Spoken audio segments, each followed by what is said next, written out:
Linggo ng umaga. Ayan, palipad muna tayo ng drone. Itong ginagamit ko ngayon, yung L900 Pro with GPS, pero walang stabilizer gimbal. Kahit 2-axis man lang sana. Ito ang quality ng video niyan. Malinaw naman ang video niya. Ang problema lang talaga yung stabilizer, kaya mauga tong video. Ang tignan ninyo. Tapos napansin ko nga pala dito, parang ano to, mahina yung transmission ng video. Magmula do sa drone papunta sa cellphone, mahina yung kuha niya. Hindi ganun ka real time ang kuha niya, ang transmission, mabagal.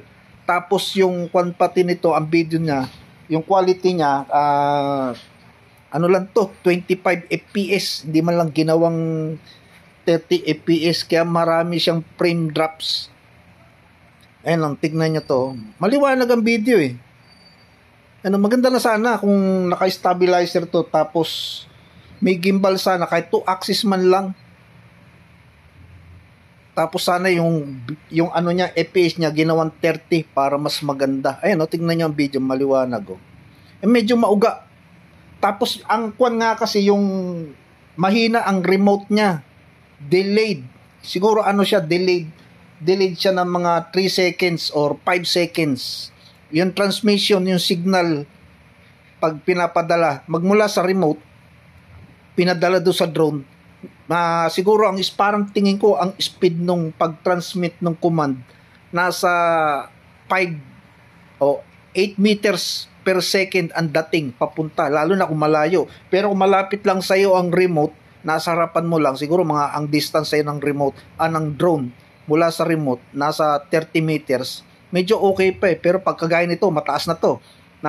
Ang height nito, nasa 30 meters. Ano na to? 200 na. Yung ganitong height, nasa 200 meters yan. Yan, delayed na talaga yan. Ito, malayo na to. O, tignan nyo yan. Pero yung mga photo nito, malinaw. Ang ganda ng mga kuha ng photo nito. Yun ang gusto ko dito. Kaya lang talaga pagdating sa video, yun, pahirapan talaga. Pero pwede na pagtsagaan. Mura lang naman kasi ito eh. Yan lang ang problema sa mga ganyan, yung mga mumurahin na drone. Pero at least ito kasi may GPS, kaya itong kinuha ko. Ito, pinindot ko na dito yung RTH, pinabalik ko na. At nakita ko kasi doon sa remote, medyo mababa na yung kwan. Parang 1 bar na lang ata yung battery, kaya pinindot ko na yung RTH. Ito lang maganda rito, accurate ang RTH. Pag pinindot mo, babalik talaga to. Ayan, tignan nyo.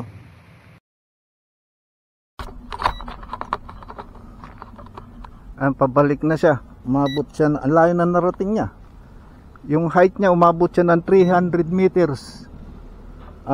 As per telemetry ng controller. Pero hindi naman kasi accurate.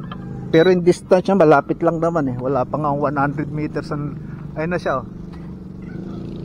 Ewan ko lang kung nakikita nyo dito sa camera. Pero ayan na siya, pababa. Nag-warning na, low battery. Ayan na siya, pababa. Pinabalik ko na. Bagal lang ang kanya oh. Lapag niya. Nasa 8 meters kasi ang kwan nito, ang ascend and descend.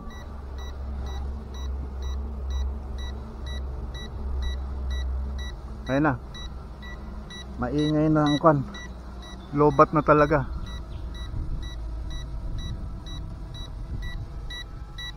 Pasiro na. Nagmamadali na siya. Ayan na. Accurate ng kanya. Ang RTH, kahit mumurahin lang, importante talaga may RTH. Kagaya niya no, naglobat. Kung wala kang GPS, patay ka. Walang RTH yan. Ayan na siya. Yun, hard landing. Jackpot. Yun. Unang gagawin, kung naka-screen recording kayo, i-stop nyo ng screen recording bago kayo mag-off ng drone, ng controller. Kundi makukurap yan. Ay, salamat. Ay lang muna update natin.